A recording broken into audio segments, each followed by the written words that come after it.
Hello and welcome. Oh no, you can't see me. 1 second. I'm gonna do the John Cena hand move. There you go.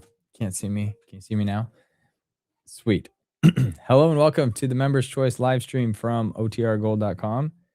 Tonight is a little bit different. Also, I forgot to remind people about this on our Dragnet stream this morning, so my apologies. We normally do this on the third Wednesday of the month, but I was sick. The longtime viewers of the channel will know I was sick. So I didn't feel up for it. We didn't do it, but then I promised that we do it today. And then I forgot about it until right at the end of tonight's stream. There was a comment. Someone was saying, "Oh yeah, we got that thing tonight." So thank you, Alfredo, for reminding me of my commitment. So we're here. We're doing it tonight, right now.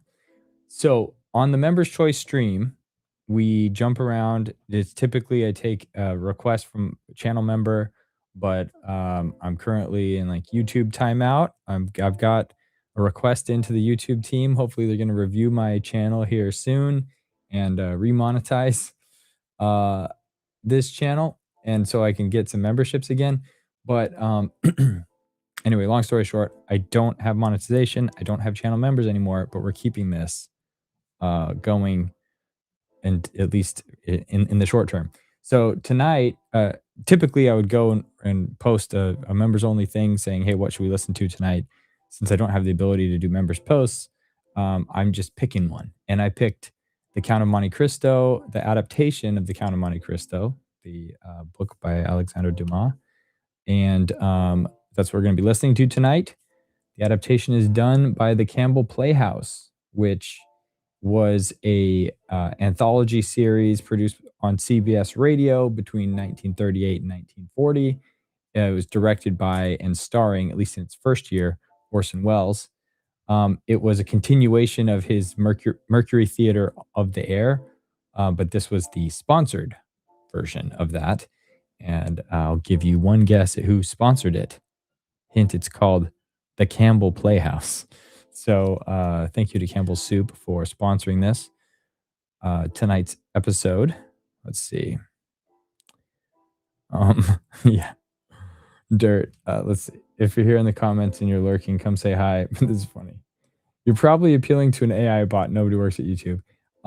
Typically, I would agree with you because I've had little success when emailing them. But in this case, I do know it's a real person that's helping me, and I'm grateful for their help. Fingers crossed that things get worked out. Addie, I did not remind us. Yeah, that's because I forgot this morning. So thank you to Alfredo for reminding me. Don't say like for me. Hit like for Addie. Oh, okay. Thank you. Thank you. Thank you. It's very kind of you. Okay. So anyway, that's what we're listening to tonight. And why did I pick it? Well, I picked The Count of Monte Cristo because it's an awesome story, and I've been looking forward to a PBS masterpiece release of that. That if you're a cheapskate like me and you don't want to like pay the amount to watch it, it's going to come out at the end of the month, and you can watch it on week by week basis. I think it's like 8 episodes or something like that, miniseries. So they've made many versions over the years. There's a great adaptation made in with Jim Caviezel and Guy Ritchie in I think 2002. It's awesome. I like it very much. Highly recommend. It's also very popular, so most people have seen it. Anyway, Dirt, also welcome back. Yeah. We've noticed you haven't been there on most recent ones, and we thought maybe you died of heat stroke out in the desert. I'm glad that didn't happen. And yes, calling all cars. We should do that. I'm just going to break the mold of what we're doing right now because I want to listen to this in advance of the PBS series. So if you like tonight's show, keep an eye out for that. And yeah, so Count of Monte Cristo from the Campbell Playhouse. I'm going to click play. It's an hour long, so buckle in. And I don't think there's going to be any cigarette commercials today. We might hear an ad for Campbell's Soup, but I still have my water handy and to stay hydrated. Anyway, Cool. Here we go.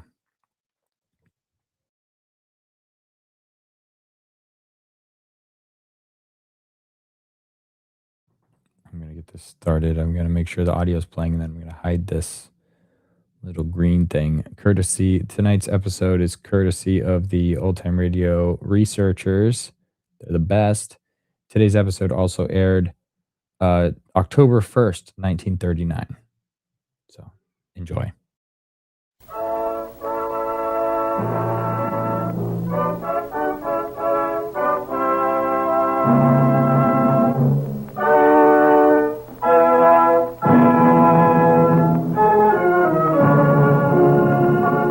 The makers of Campbell Soup present the Campbell Playhouse. Orson Welles, producer.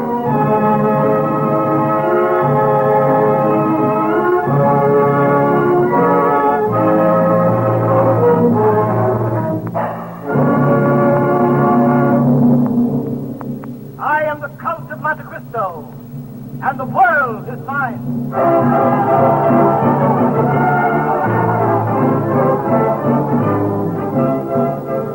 Ladies and gentlemen, the Campbell Playhouse brings you those famous lines again. Revives tonight for you the world's favorite romance.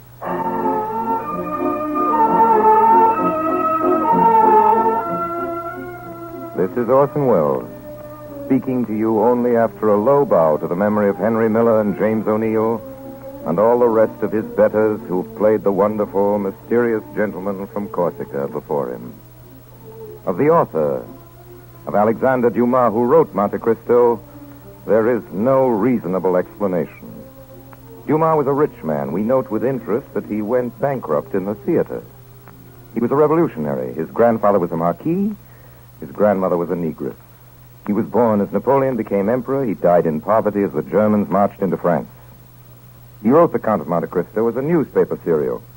And shortly after the last installment, a ball and a bullfight were organized for him in Seville, and finally, in Algiers, the customs man let his baggage through without examination.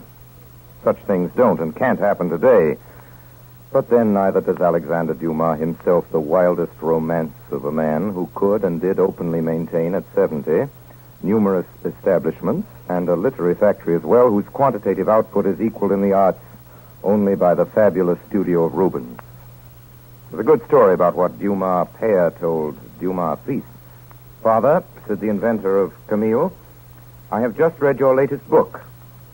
Have you, my son, said Dumas père. What's it about? I'm not sure I have.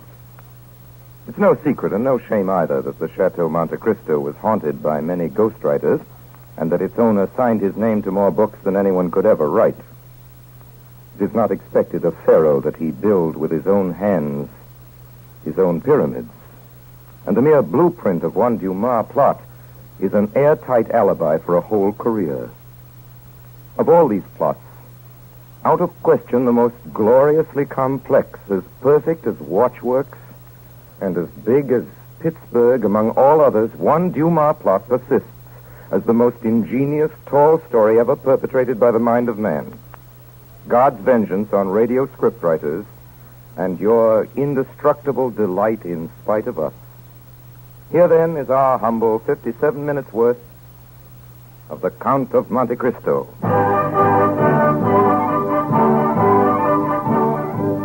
Just before we begin tonight's story, I want to confer the freedom of the microphone upon Ernest Chappell. Thank you, Mr. Wells. Ladies and gentlemen, just the other day I sat down in the dining car of a train. I glanced around the tables near me to see what others were having for dinner. Perhaps you've done the same thing now and then, because it sort of gives you an idea, doesn't it? Well, of 16 men and women whose plates I saw there in the diner, 10 were eating chicken. Then I found my pencil writing on the order card. Chicken. Right then and there, I said to myself again, it must be this liking so many of us have for chicken that accounts for the great popularity of Campbell's chicken soup. Because this soup is chicken, through and through, from its golden surface to the very bottom of the plate. Its broth fairly glistens with chicken richness. Its fluffy rice is steeped in chicken flavor. And there are tender pieces of chicken meat in it to further tempt your spoon. That's why I promise you that just as sure as you like chicken, you like Campbell's chicken soup. If you haven't tried it, why don't you? Perhaps at dinner tomorrow night. And now, Oh.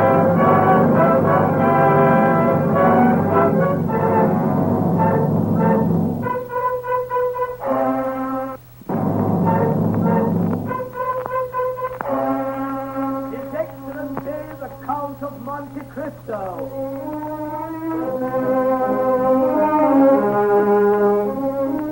Mercedes, Yes, Fernand? may I present the most talked of man in Paris, the Count of Monte Cristo, the Baroness Monte. I am deeply honored. Count of Monte Cristo. What is it, Mercedes? Are you ill? No, it's nothing, Fernand. Perhaps the heat of this room. Very kind of the Count to come here tonight. Will you give me your arm, Count Monte Cristo? I am honored, madame. Is it true, Count, what everyone is saying about you in Paris? What are they saying, madame? That you have seen so much, traveled so far, suffered so deeply. I have suffered deeply, madame. Now are you happy? No doubt, since no one hears me complain. Your present happiness, has it softened your heart? My present happiness does not equal my past misery. Are you not married? I am married. No, madame. You're alone, then? I am alone. You have no sister, no father? I have nothing. How can you exist so with no one to hold you to life? Madame, a long time ago, I loved a girl. I was on the point of marrying her, madame, when we were separated. I thought she loved me well enough to wait for me and even to remain faithful to my grave. When I returned, she was married. Perhaps my heart was weaker than that of most, and I suffered more than they would have in my place. That is all, madame. And you still preserve this love in your heart? It's true we can love only once. Did you ever see her again? Never. You've forgiven her for all she made you suffer. Yes, I have forgiven her. Do you still hate those that separated you? Do you still want to punish them? They will be punished, madame. But it is not I who will punish them. It is their own past.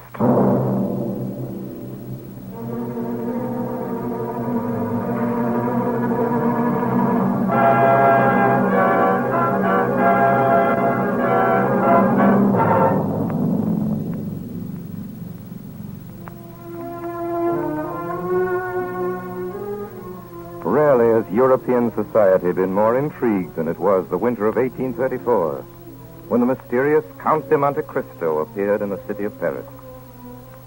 It is time now that the world should hear his story.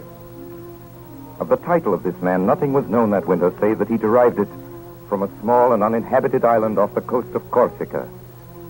The source of his fortune was equally obscure, and it seemed inexhaustible. The paintings in his house in the Champs-Élysées were valued at 7 million francs. His collection of precious stones far exceeded in value that of any of the crowned heads of Europe. Yet it was not his wealth alone that made him remarkable. At a dinner party that winter, a woman was heard to say that the Count of Monte Cristo had the look of a man who had been enclosed for a long time in a tomb. I heard her say it. For long years in solitary confinement sharpened the hearing. The look of a man, she said, who has been enclosed for a long time in a tomb.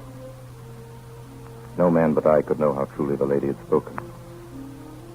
If to live in darkness for 20 years, in darkness and silence, underground and alone, if this is to dwell in a tomb, then the Count of Monte Cristo had dwelt in a tomb. I alone can speak of these things, for I alone know the true name of the Count of Monte Cristo. It is mine. It is Edmond Dantes.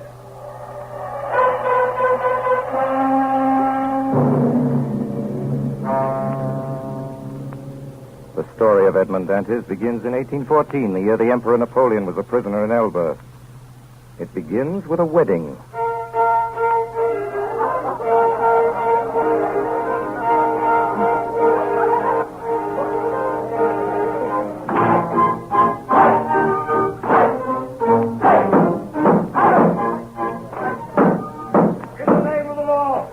In the name of the law, I demand admittance. What's he saying? Who here answers to the name of Edmund Dantes? Edmund Dantes. He's my son. What do you want of him? Edmund Dantes, in the name of the law, I arrest you. Arrest me? What have I done? I cannot inform you. You'll be duly acquainted with the reason for your arrest at your first examination. What's he done? Officer, he's done nothing wrong. He's my son. He's a good boy. Edmund Dantes, you're under arrest. Follow me. Forward, attention!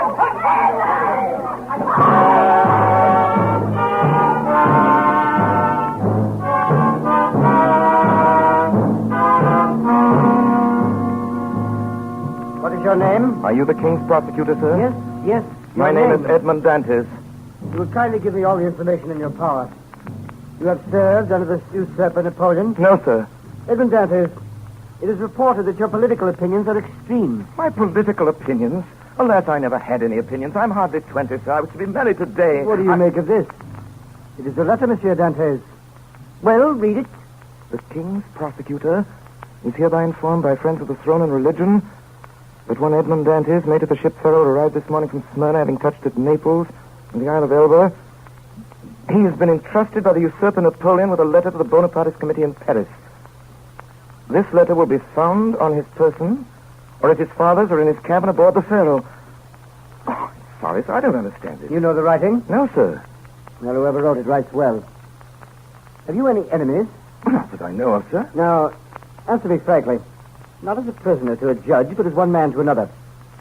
Is there any truth in this accusation? No, sir. I swear by my honor as a sailor, Go on. The day after we left Naples, when my captain lay dying, he gave me a package to be delivered on the island of Elba. What did you do with it? What should I have done? What every man would have done in my place. I sailed for the island of Elba. I delivered the packet and was given in return a letter to be delivered to a man here in Marseille. I did exactly what my captain told me to do, sir. I landed here yesterday. That's all, sir. I see. Well, it sounds like the truth. Now, you give up this letter you brought from Elba and give me your word that you will appear at your call, and you may go back to your friends. I'm free then, sir. Yes, but first give me the letter. Here you are, sir. Very well. By the way, to whom were you to deliver this letter? To Francois Noirtier, this Francois Noirtier? Yes, sir. Why? You know this man? A faithful servant of the king does not know conspirators. Have you shown this letter to anyone? To no one, sir, on my honor. No. No one knows that you are the bearer of a letter from the Isle of Elba, addressed to Francois Noirtier? Nobody, sir, except the one person who gave it to me. Why, sir? What's the matter, sir? You give me your word of honor that you are ignorant of the contents of this letter? My word of honor, sir, but what's the matter? You're ill, sir. Can I help you? No, stay where you are, Edmund Dantes. For me to give orders, not you. I am sorry. I am no longer able, as I had hoped, to restore you to liberty. Before doing so, there are formalities to be gone through. Sir. I will try to make them as short as possible. Now, the principal charge against you, as you know, is this letter. You see what I do with it. You see, I destroy it. Now I confine it to the flames. You for your goodness itself. Now then, do you trust me? Order me, sir, and I will obey. Hey, listen. This is not an order, but advice that I give you. Yes, monsieur. I shall keep you until this evening, here, in the Palais de Justice. Yes, sir. Should anyone else question you, do not breathe a word of this letter. I promise. You see, the letter is destroyed. You and I alone know of its existence. So if they question you about it, deny all knowledge of it. I will, sir. It was the only letter you had? Yes, it I was. swear it. I swear it. Good. Now then, not a word to anyone, remember. Yes, sir. Your Honor. You will take this man to the guard room and hold him there. He is to see nobody, you understand? Nobody. Yes, sir. Follow this officer, Monsieur Dantes. Later, I will give him his orders.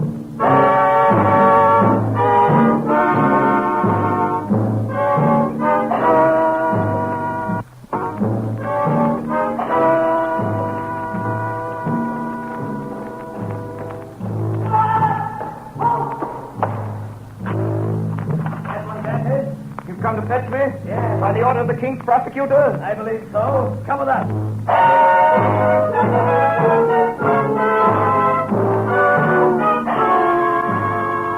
Where are you taking me? You don't For the love of heaven, where are we going? You a native of Marseille and a sailor, and you don't know where you're I've going? no idea. Unless you're blind or have never been outside the harbor, you must No. look around you. The prison. The Chateau d'If. Quite right, my friend, the Chateau d'If. Help, let me go. I'm innocent! I'm innocent!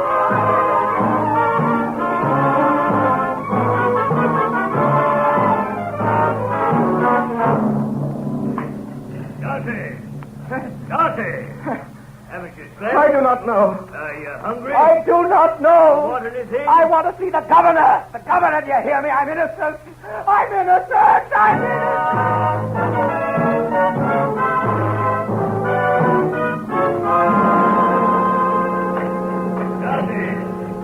Well, are you reasonable today? I want to see the governor. I've told you that's impossible. Why is it impossible? Not allowed. Why is it not allowed? I'm innocent. Take my advice, my friend. Don't brood over what is impossible. You'll go out of your head. Listen to me. I want to see the governor. If you don't let me see the governor someday, I'll hide behind the door, and when you come in, I'll dash out your brains with this stool. Put on that stool. Are you going to let me see the governor? Put on that stool. Put it down. Well, do I see the governor? Yes, we'll see the governor at once. At once. Sooner than you think. Corporal! Corporal of the guard! Halt! By the governor's order, take this prisoner to the floor below. The dungeon? That's where we put our madmen. The dungeon. What? Attention! I tell you, I'm innocent. What? I'm innocent! I'm innocent!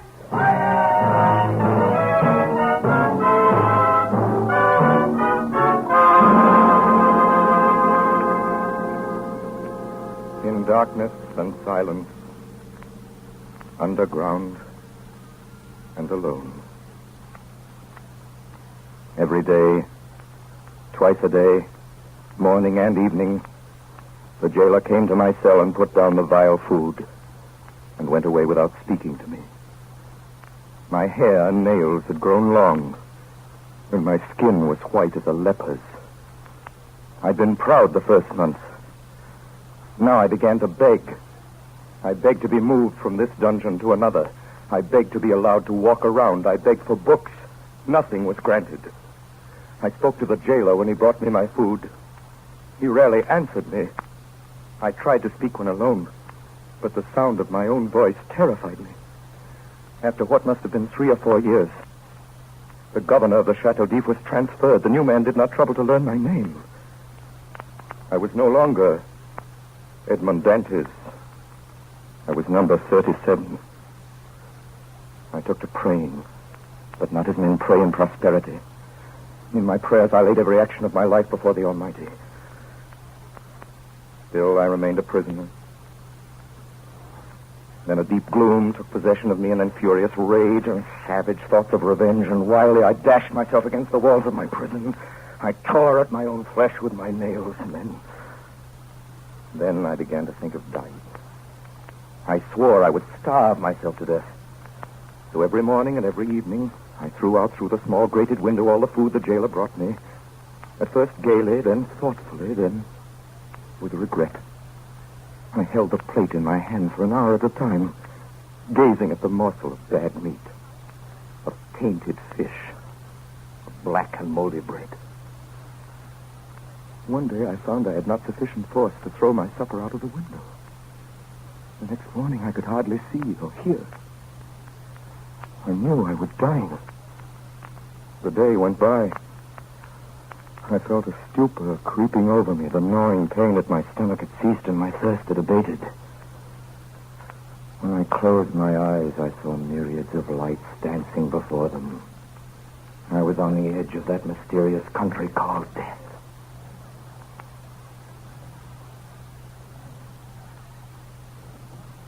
Suddenly, a little after dark, I heard a hollow sound in the wall against which I was lying. I sat up and listened. It was a continuous scratching, as if made by a huge claw, some iron instrument scraping against the stones. Then all was silent. Soon it began again. Nearer and more distinct. Perhaps it was only a workman repairing a neighboring dungeon. I'd soon find out. The sound continued. With my earthenware jug, I knocked against the wall where the sound came.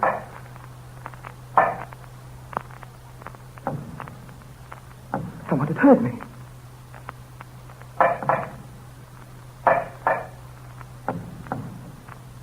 Each time I knocked, the knocks were repeated on the other side of the wall.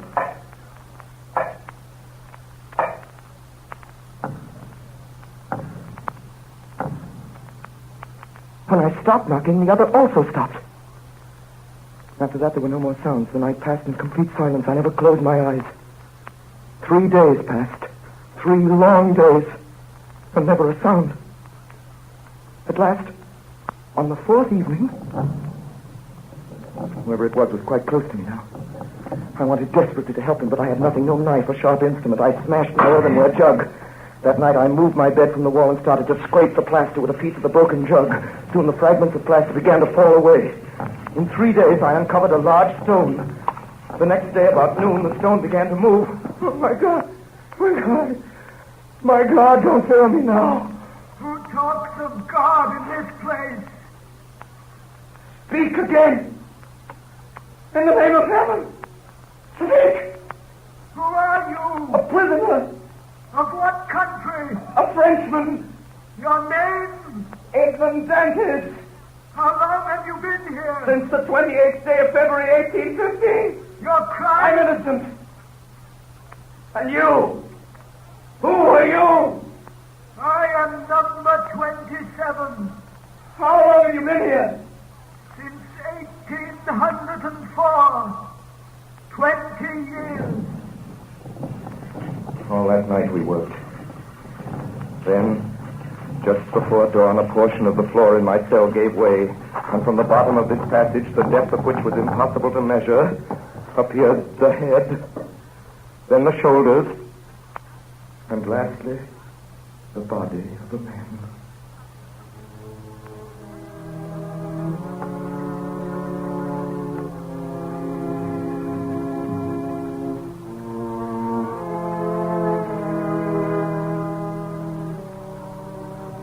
To this man, I owe all that I possess, all that I know, all that I've become.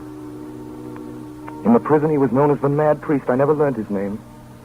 For 8 years, we saw each other every day, using the tunnel he had dug through the solid rock, concealing the mouth of the passage with stones carefully fitted in place. By the sundial he had traced on the wall of his cell, we knew the hours of the guard's visit. The rest of the day, we were together. He'd been a great scholar in his day, and all that he knew he taught me with infinite, loving patience, day after day, year after year. Then one morning, when I came down, I found him standing in the middle of the cell, pale as death. Quick, Dantes, quick. Listen to what I have to say. What is it, Father? Tell me, I beseech you. I'm dying. Help me to my bed. Yes, Father. You see, half of my body is paralyzed already. Father. Careful. Yes. Oh, thank you, my son. Now listen to me. Yes, Father. All is over with me. This night or tomorrow, I will be dead. Oh, but Father, you can't. I know the illness. There is no hope. And I shall never leave this place now. Before I die, there's something I want to give you. Here. Look. It's just a burned piece of parchment. But, my child, it is my treasure. From this day forth, it belongs to you. Your treasure? Oh, yes. I know what is passing through your mind at this moment. Even now, you, like all the others. But be assured, my child, I'm not mad. This treasure exists. Have you ever heard of the great Sparta treasure? The Sparta treasure? I've heard sailors talk of it. For 10 years, I worked for the House of Sparta. That paper that you have in your hand is what is left of the will of Cardinal Sparta, murdered by Rodrigo Borgia. Now, take the paper and put the two pieces together and read. On the 25th day of April, 1498, being invited to dine by His Holiness Alexander VI, and fearing for my life, I declare to my nephew, Guido Spada, my sole heir, that I have buried in a place he knows, in a cave of the island of Monte Cristo, all that I possess of ingots, gold, monies, jewels, and diamonds, which treasure may amount to nearly 10 millions of Roman crowns, which you will find in the farthest angle of the island cave, and this treasure I bequeath and leave entirely to him as my soul there, sed spada, 10 million crowns. Yes, 100 million francs of our money. Think of the good a man could do in the world with 100 million francs. Yes. The treasure is yours, my son. I bequeath it to you. Whenever you are freed, you have only to go to the island of Monte Cristo, and it will be there for you. But I have no right to it, sir. You are my son, Dante. You are the child that God sent to console me in my captivity.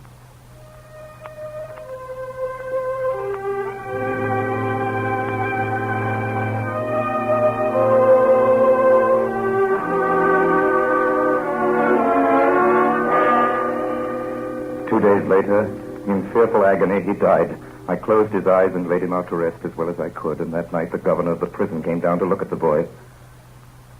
I watched him from my hiding place in the cell. Is he dead? He's dead, all right, Your Honor.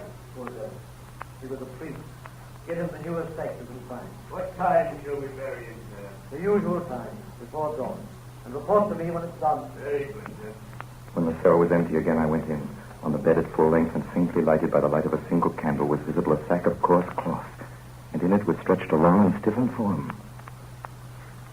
Quickly, I unlaced the sack, drew out the cord to the priest, and carried it through the tunnel to my cell. I laid it on my bed, turned the head to the wall, and covered it with a sheet. For the last time, I kissed the ice-cold brow. Then I went back to the dead man's cell. Could hear steps in the passage and voices as the guards came back with a stretcher. Quickly, I got into the sack in place of the corpse. I laced the sack around my body. I lay stiff, hoping that they would not hear the beating of my heart. Here we go. You take the head, I'll take the feet. It's heavy enough for an old man. They say every year adds half a pound of the bones. All right. Up she goes. I got it. Here we go. Funny thing. You're feeling through the sack, and him dead 12 hours, and he's still warm. Yeah, only when I open this door. Oh, Lord, it's cold up here. This'll cool him off. Have you got the weight? There it is. Tie it on. Round his feet. Yeah, that's right. Tight.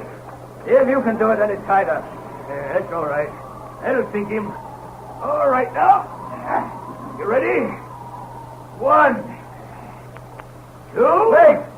Wait a minute. Get nearer the edge. The last one was mashed on a rock, and we got the blame for it. All right. Come on. Freezing. Let's go. 1, 2, 3.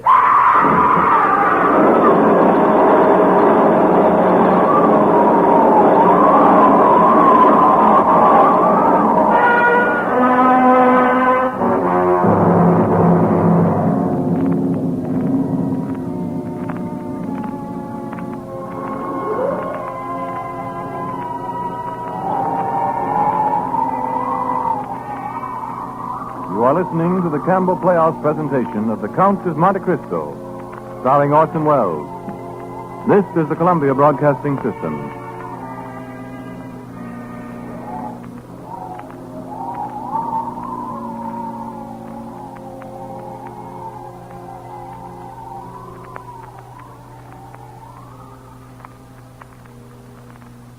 This is Ernest Chappell, ladies and gentlemen, welcoming you back to the Campbell Playhouse. In a moment, we shall resume our presentation of The Count of Monte Cristo. Lately, I've been speaking of the increasing numbers of good home cooks who, after years of making their own soup, have put by their kettles and are now letting Campbell's make soup for them. Tonight, I'd like you to hear from a woman who is herself one of these good home cooks. She's Mrs. Barbara Roth of 2134 24th Street, Astoria, Long Island, who has come to our studio to tell you personally what she told us in a recent letter. Will you read it now, Mrs. Roth? Ever since I can remember, we've had soup with our main meal every day. Mother and I would cook soup each Monday, Wednesday, and Saturday, a 2-day supply each time. It was a big job and a long cooking procedure, but Mother has always insisted we need soup every day. About 6 months ago, we tried our first can of Campbell's soup. Well, The decision was unanimous in favor of Campbell's. Since that time, we've enjoyed not only the good taste of Campbell's soups, but also the easy way of preparing them. So I just don't wonder at all that people are giving up soup making at home. We've tried nearly every soup that Campbell's make and found each one such a treat we thought you were entitled to know about it. Well, thank you, Mrs. Roth. Indeed, we do appreciate knowing about it. Certainly, we at Campbell's are devoting time and care and all our skill to the making of soups worthy of a place at your table. And that's why I want to say to every other good home cook listening tonight, we'd like to make soup for you, too. If you haven't done so already, will you give us a trial? Try Campbell's chicken soup, for instance, for its deep, rich chicken flavor. Or try Campbell's vegetable soup, a soup that's practically a meal in itself. If you'll do this and let the fine flavor of these Campbell soups speak for itself to you and your family, I'm almost certain you'll say, well, soup is one thing I no longer need make in my home. Now we resume our Campbell Playhouse presentation of The Count of Monte Cristo, starring Orson Welles.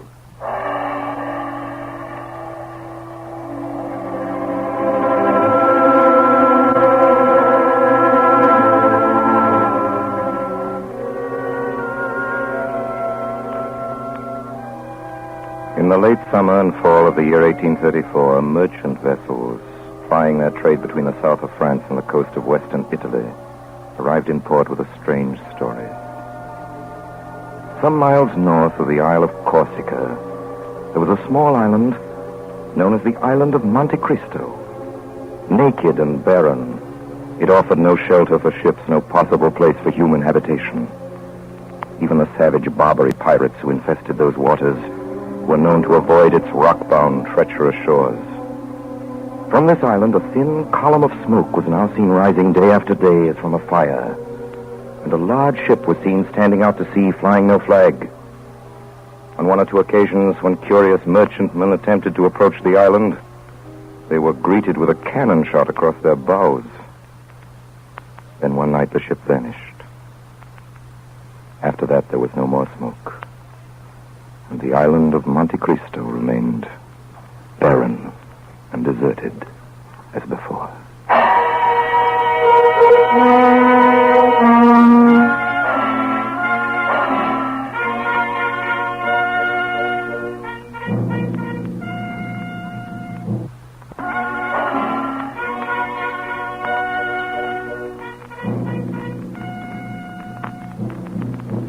September 1834. There arrived in Marseille a man of about 38 or 40 of a pallor that was almost livid. He gave the impression of a man who had been enclosed for a long time in a tomb. Soon after landing, he inquired for an old man by the name of Dantes. And hearing that he had been dead for the past 14 years, he inquired for a tailor of the city called Cadarus. My name is Cadarus, monsieur. There are a few questions I'd like to ask you. Yes? What makes you think I can answer them or that I want to? This. Oh, 1,000 francs. Yes.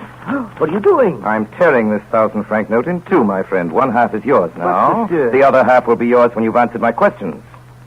Monsieur Cadarus, in the year 1814 or 15, did you know a young sailor by the name of Dantes? Sailor? Dantes? Yes. Why do you ask? Is he alive? No. He died in prison. Died, eh? What did he die of? What do young, strong men usually die of in prison? He died of sorrow and a broken heart. Oh, dear. And here's the strange thing. To the very end, Dantes swore he was utterly ignorant of the cause of his imprisonment. So he was, poor fellow. Why do you say that? For no reason. Go on. I was with him when he died. And with his last breath, he begged me when I came to Marseille to clear his name, and he gave me the names of the people who were his friends. There are three, he said, besides my father and the girl I was betrothed to. One of them is you, Cadarus. He said The that? second man is a man called Danglars. Danglars? The third is a certain Fernand Mondiego. Mondiego? Yes. You know these men? Know them. Listen. I could tell you something about those two. Not that it would do much good now that he's dead. Who?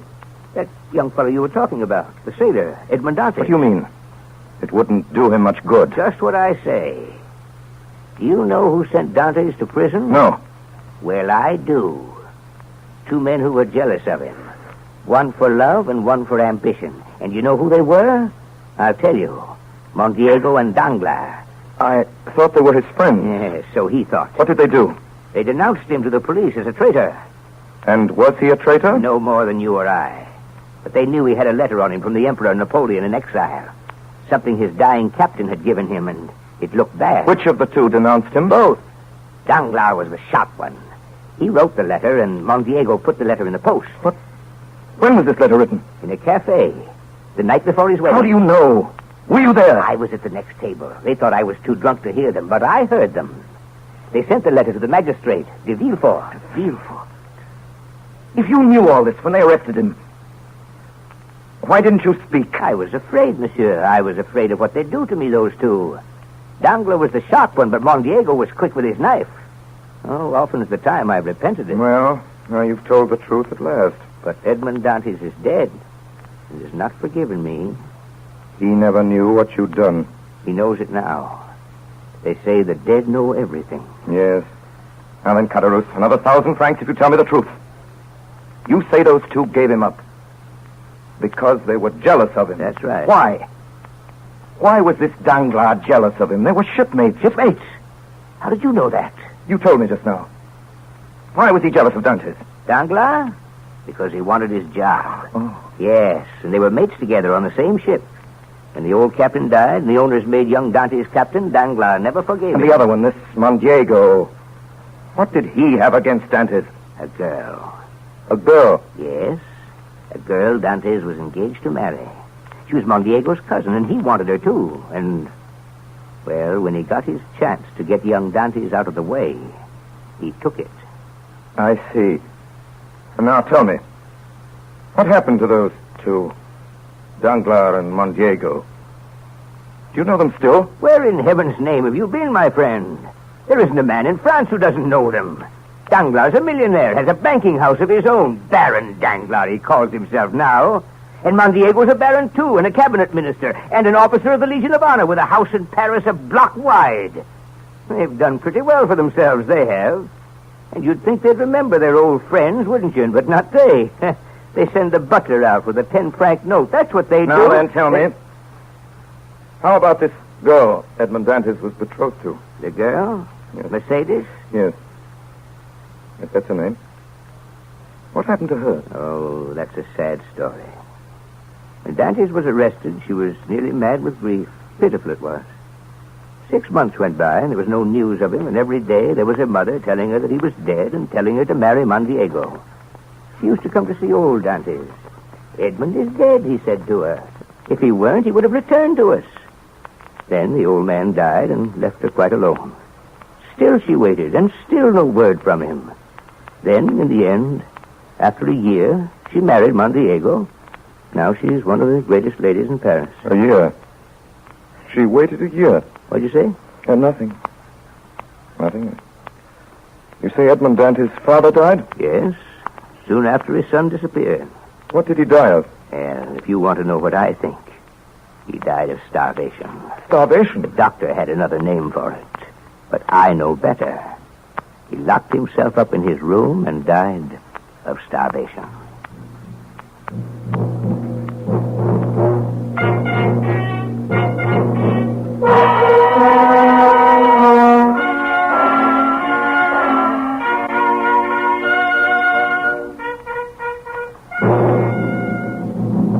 Later that day, the stranger appeared at the town hall and asked to see the prison records for the year 1815. He obtained permission to go through the case of a certain Edmond Dantes, imprisoned that year and subsequently reported as dead.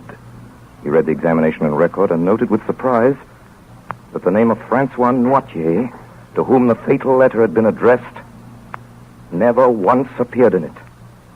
There was a notation in the margin which read as follows: Edmond Dantes, an inveterate criminal, be kept in complete solitary confinement and to be strictly watched and guarded. It was signed Francois Noirtier de Villefort. Below, in another hand, was written, prisoner killed while attempting to escape. That night, the stranger left Marseille, going north.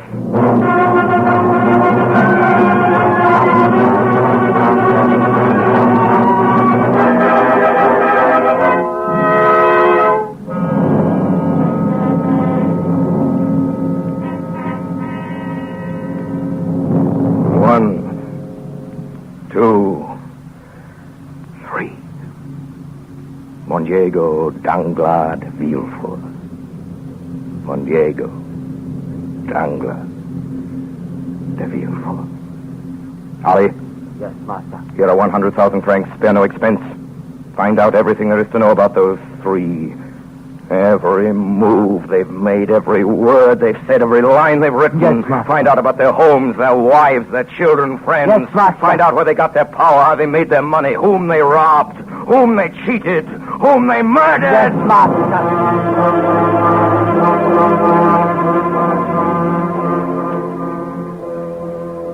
One day in November, Baron Danglars, head of the banking house of that name, received a visit from a new client. I have the honor of addressing the Count of Monte Cristo. You have, Baron Danglars? Have you been in Paris long, sir? Since this morning? I have a letter here, sir, from the firm of Thompson and French in Rome. A letter of credit in your name. Good.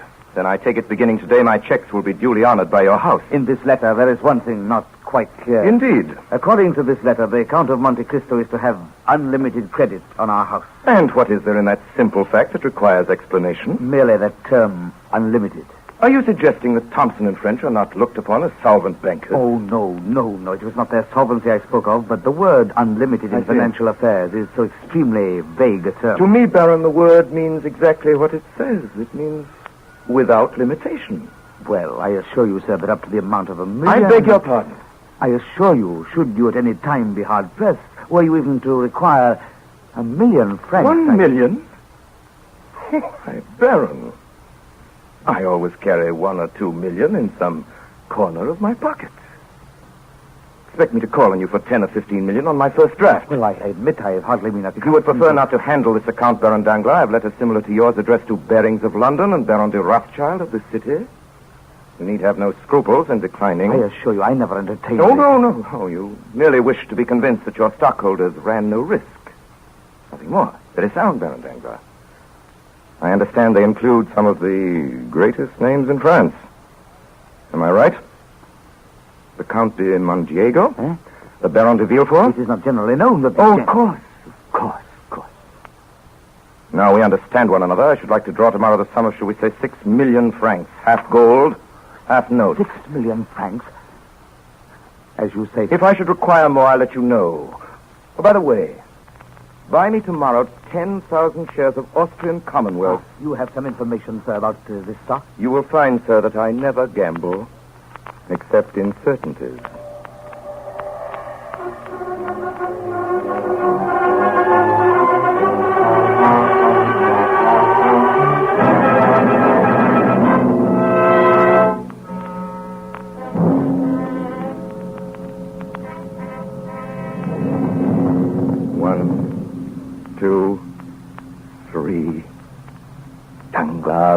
For Mondiego. Ali. Yes, master. What have you found out about these men? 1, Danglars. Danglars, banker. 3 times bankrupt. Convicted of using charity funds. Recently suspected of plunging heavily with the funds borrowed from his own bank. 2, de Villefort. De Villefort, formerly King's agent in Marseille, where he acted as Bonapartist spy under the name of Francois Noirtier. Francois Noirtier. Known to accept bribes. At present, Prosecutor General of King's Court.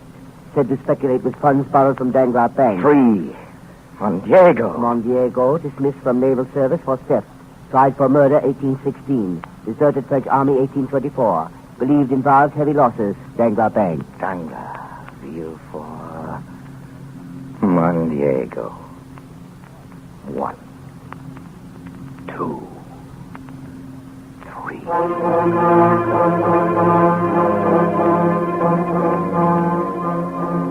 Well, gentlemen, you're late, Villefort. What is it, Danglars? You sent for me in court. I hope it's something good this time. We need it. Just arrived. A private message for the Count of Monte Cristo from the firm of Thompson and French from Rome. They've never been wrong yet. Does he know we intercept his messages, Danglars? Who cares? What does it say? Read it, man. A secret treaty has been signed tonight. Anglo-Italian shares due sharp rise. Buy all available shares. Thompson and French. Well? We are going to buy. Danglars, I'm worried. Everything we've touched has gone wrong lately. Those Belgian bonds we bought, we lost $500,000 Whose on fault them. is that? On whose information were they bought? Can I help it, Danglars, if the government changes its mind? Gentlemen. Our situation is desperate. We've got to plunge. We have no choice. If it were not for the Count of Monte Cristo's deposits, we'd have been bankrupt 3 weeks ago. Yes, you understand that? Bankrupt. If that money should be called for today or tomorrow or the next day, this bank is ruined. Danglars, I don't see what that has to do with us. You don't, eh? Well, if I go, you go. All of you.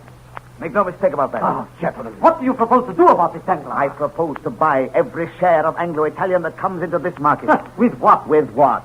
You forget, gentlemen, that the Count of Monte Cristo has 16 million francs on deposit in this bank. Oh, yes, I see. Well, what about this message of his? Does the Count of Monte Cristo get to see it? This message, gentlemen, was lost in transmission.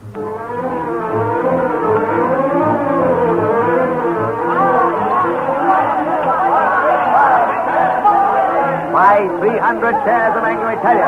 104. Sold Danglars and Company. Sell 200 Anglo-Italian. 105. 110. Sold Danglars and Company. Sell 500 Anglo-Italian. 110. 115. 150. 125. Sold Danglars and Company. Buy 300 shares of Anglo-Italian. 130. 135. Sold Danglars and Company. Buy 1,000 shares at 150.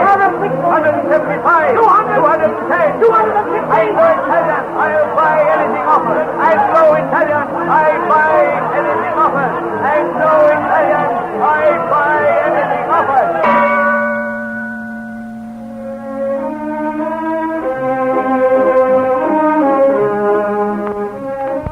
Rarely has Paris been more intrigued than it was that winter by the mysterious Count of Monte Cristo.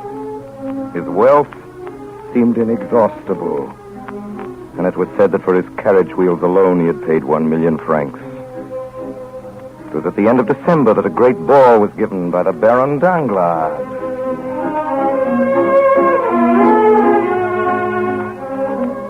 Count of Monte Cristo. Countess de Mondiego. We have missed you. In so short a time, madame. A strange thought occurs to me. Yes, madame? It seems to me that you've been gone longer than I can say. It's an odd idea, Count, but I cannot shake it off. You must think back, madame. Perhaps some half-forgotten moment in your past. My past is not forgotten. No? Then it is lost. What's lost? What have you lost? Who are you? You must forgive me, Countess. I have an appointment with your husband. Tell me who you are. Madame, I am the Count of Monte Cristo. And the world is mine.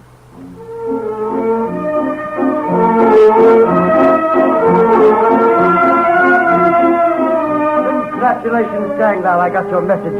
Good day's work.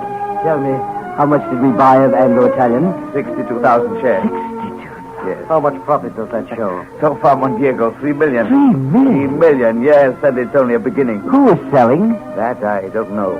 I couldn't find out. Baron Danglars? Yes? Count of Monte Cristo would like a word with you. Tell him I can't see him. Good evening, gentlemen. A charming party. I hope I do not intrude. Danglars, de Villefort, Mondiego, how fortunate. Gentlemen, I'm here to say goodbye to all three of you. I've decided to leave Paris for a while, perhaps forever. Before I go, there are certain things I've left to do. Baron Danglars, I'm in need of money. My credit on your books as of tonight is 16 million francs. That's about 4 million to cover certain stocks I sold short today. Here's a check for 10 million francs made out to cash. My carriage will be at your bank at 9 o'clock. I'll take half in gold and half in notes. But surely... I beg your pardon. Sir, such a very large Yes, sum. a very large If sum. you could conveniently wait for this money for 24 hours, or at the most, 48. I have told you, Baron Danglars, I am leaving Paris in the morning. Oh, by the way, Baron, you will be interested to learn that less than an hour ago, Anglo-Italian went into liquidation. Yeah, liquidation. This moment, that stock is worth less than the paper on which it is printed. The message from Thompson and That French. message was sent on my instruction 3 days ago. You see, gentlemen, I own Thompson and French. But isn't it true about the treaty? As far as I know, Mondiego, there was not any question of a treaty. But that It means that you three gentlemen are ruined. It means that you, Danglars, have robbed the poor and the helpless for the last I'll time. prosecute you with this. I'll issue a warrant for your arrest. I don't think you will, Baron de Villefort. In the first place, that message was addressed to me. In the second place, since noon today, there has been in the hands of the Minister of Justice a complete record of the career of Francois Noirtier, also known as Baron de Villefort. Spy, thief, forger, informer. Who are you? Who am I, Mondiego? Still, you don't know. I know you very well, Fernand Monte. And tomorrow all Paris will know you for what you are. Deserter, traitor, murderer. Who are you? What have we done to you? What have you done to me? You condemned me to a slow, horrible death. You killed my father. You deprived me of love, of freedom, of happiness. What is your name? I have but to pronounce it, Mondiego, to strike you to my feet. Look at me, Fernand Mondiego. I am the specter of a wretch you buried in the dungeons of the Chateau d'If. You guess it now, do you not? Or rather, you remember it? For notwithstanding all my sorrows and my tortures, I show you now a face which the happiness of revenge makes young again. A face you must often have seen in your dreams since your marriage, Fernand Mondiego, with Mercedes, my betrothed. Yes! I am Edmond Dantes.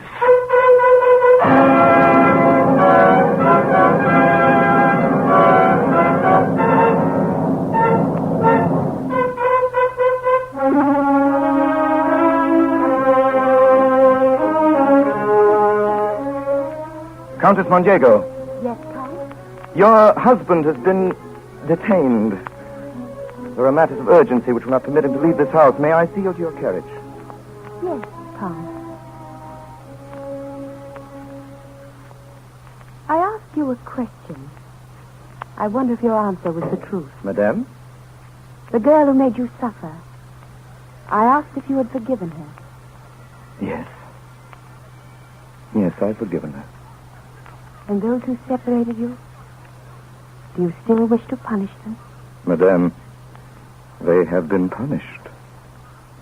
But my answer is still the same. It is not I who punished them. It was their own past.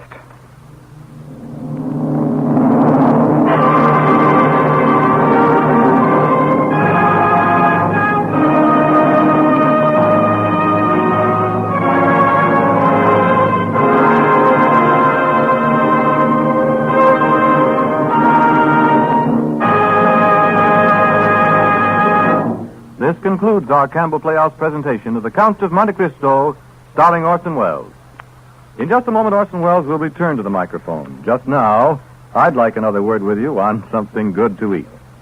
You know, I really believe your very first spoonful of Campbell's chicken soup will be a revelation in how fine, how deep in chicken flavor a chicken soup can be. I'm prompted to say this because I know so well from having visited Campbell's kitchens what good things are in this chicken soup and how carefully it's made. To begin with, unlike most chicken soup made at home, Campbell's use not some, but all the choice meat of selected plump chicken. But apart from this one advantage, they follow closely the old home way of making chicken soup. They simmer the broth long and slowly till every golden drop is rich with chicken flavor. And then they measure in light, fluffy rice and add tempting pieces of tender chicken meat to complete your enjoyment. Now, doesn't that sound like a chicken soup you'd enjoy? I really believe it is. And so I say, just as sure as you like chicken, you like Campbell's chicken soup. Have it tomorrow, won't you? And now, here is Orson Welles with news of next week's story.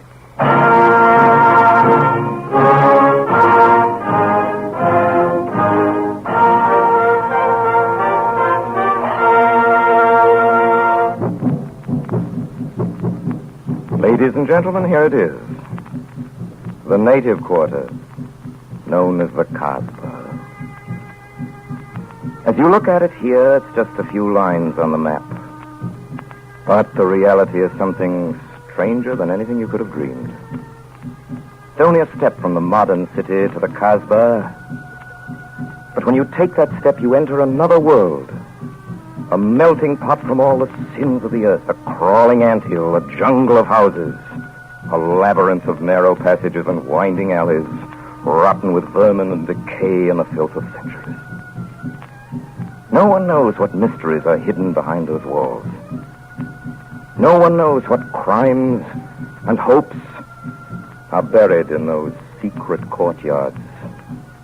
40,000 inhabitants from all over the world, Chinese, Gypsies and Checos, Slavs far from home, and Maltese, Negroes from every corner of Africa, Sicilians, and Spaniards, hot-blooded and quick to hate, and women of every age and of every shape, women caught in the net of the Kasbah which rises like a fortress from the sea, colorful, sordid, and dangerous. There isn't just one Kasbah. There are hundreds, thousands. And in that labyrinth, Pepe El Moco is at home. And he's safe as long as he stays there. And that, ladies and gentlemen, is the introduction to next week's broadcast. It's what Detective Slemaine tells the detective from Paris about Pepe Le Moco, one of the greatest criminals the world has ever known, who found himself one of the most successful hideouts a criminal ever unearthed. The Kasbah. That ought to do for the Oriental music. And now, ladies and gentlemen, the Kasbah is the scene of next week's broadcast. The title, which we have neglected to mention, is the name of one of the weirdest, wildest places on the globe and one of the best romantic adventure stories ever put on the screen. Algiers. You remember it from the French picture and from Walter Wanger's wonderful American picture. Our guest next week, the lovely Paulette Goddard. Please join us. Until then, till next Sunday night, until the Kasbah and Pepe Le Moco, at the same time, my sponsors, the makers of Campbell Soups, and all of us on the Campbell Playhouse remain, as always, obediently yours.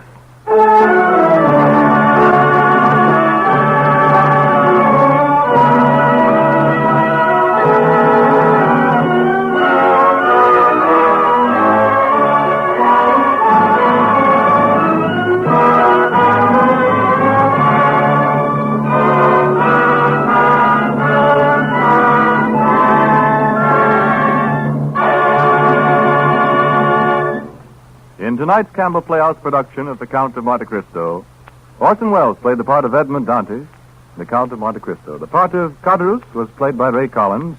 Everett Sloane was the Abbe Faria. Frank Reddick was Villefort, and George Couloris was Danglars. The part of Mondiego was played by Edgar Barrier, and that of a jailer by Richard Wilson. Agnes Moorehead played Mercedes. The music for the Campbell Playhouse is arranged and directed by Bernard Herrmann.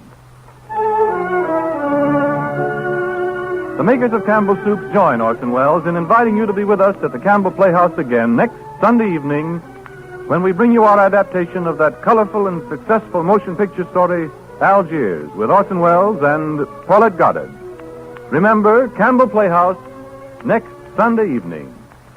Meanwhile, if you have enjoyed tonight's presentation, won't you tell your grocer so tomorrow when you order Campbell's Chicken Soup? This is Ernest Chappell saying thank you and good night. This is the Columbia Broadcasting System.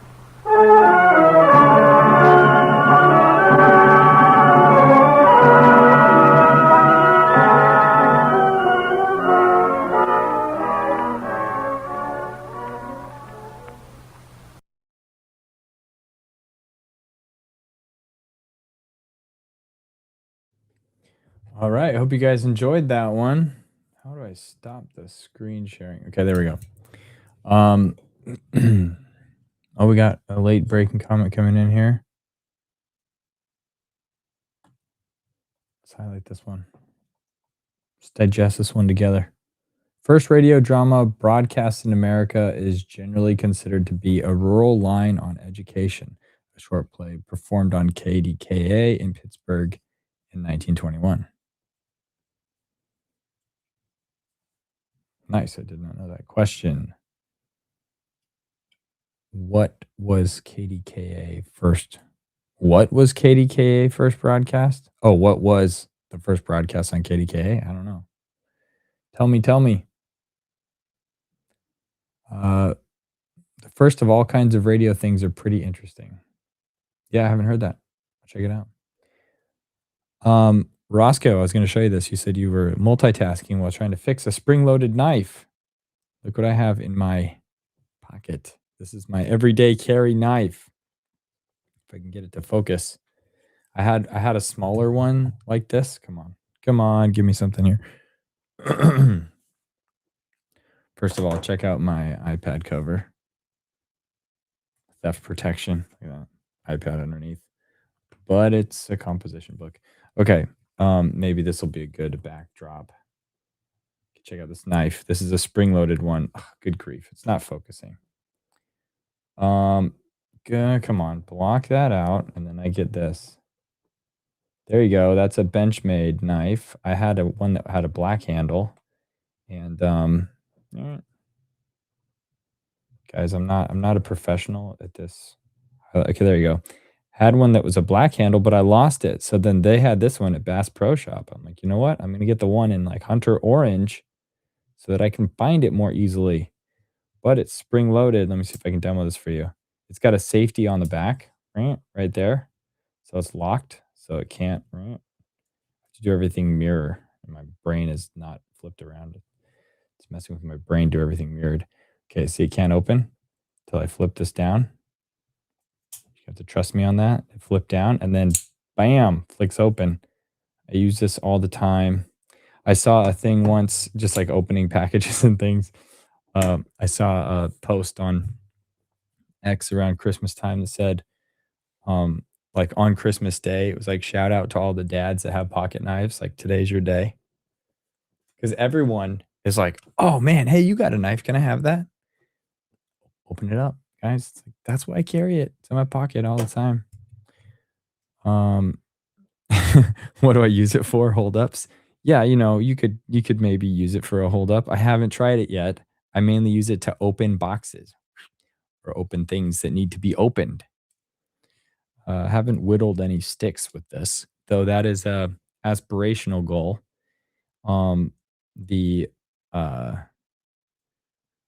I was a Boy Scout as a kid, and there was this guy one time from Utah that was like famous for carving bolo ties, like little wooden figurines, caricature faces for bolo ties. And he was sitting there whittling stuff, and he had done so many. He would number every one when he would finish. And so if you bought it, you could flip your bolo tie around and see like, oh, this is number 1,306.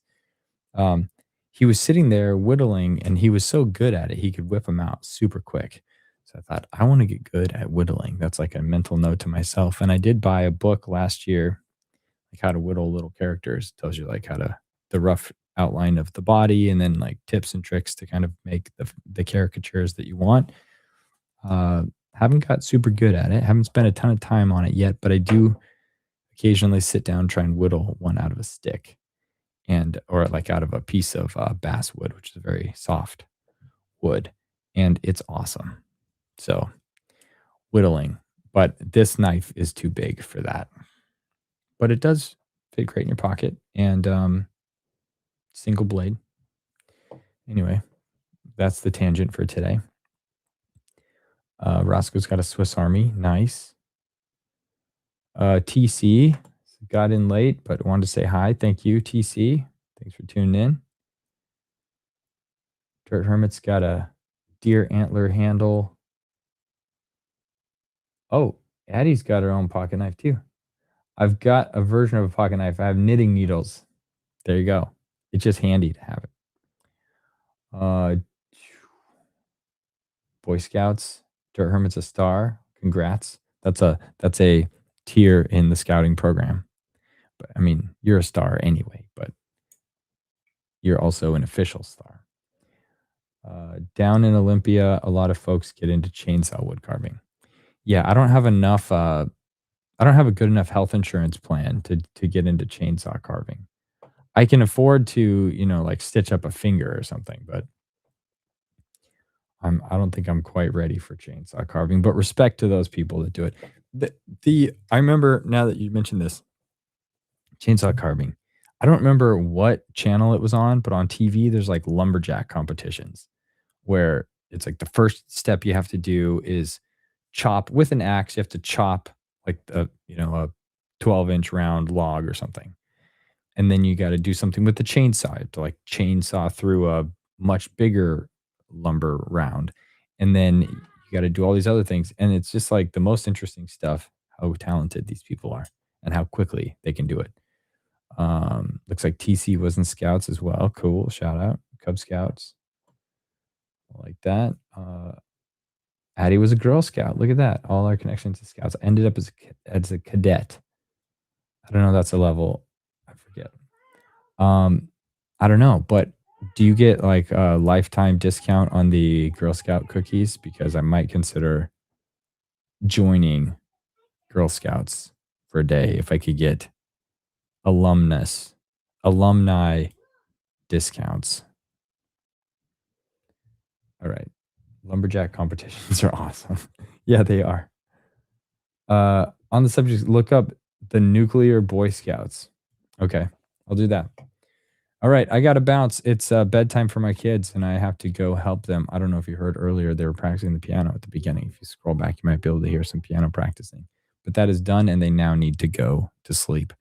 Thank you all for tuning in. If you enjoyed that, join us Friday morning at 9 a.m. Pacific for our regular Dragnet series. And if you want another non-Dragnet show, tune in the third Wednesday of every month, typically, unless I'm sick, coughing up a lung. Third Wednesday at 6, we'll do another one.